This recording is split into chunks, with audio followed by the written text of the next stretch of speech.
a fa se non conosci Roma.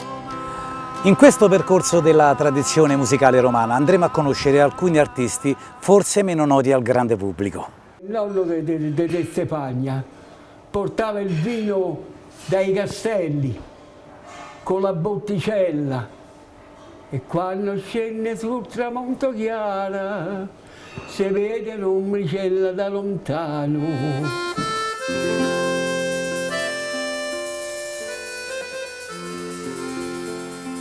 Poi io cantavo per esempio la canzone romana, non mi fermavo, perché c'è per esempio, che ti posso dire, la corona è a piacere, io facevo, ma come poi lì, stasera bastarata. Ho abitato per 60 anni a Santa Maria al Trastevere, una delle più belle piazze di Roma.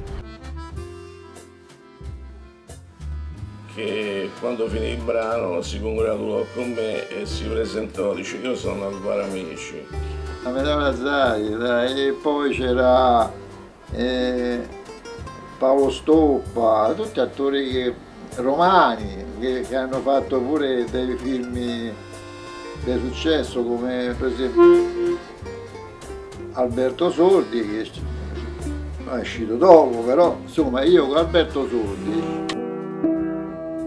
Quanta pena stasera, se sul fiume che fiotta così. Ci sono molte canzoni d'amore, quelle che chiamiamo noi a Roma le serenate, che si fanno alle spose. Questa canzone me la faceva cantare mio padre quando ero ragazzina, avevo 12-13 anni, e si intitola Occhietti Belli, che poi lui ha anche inciso.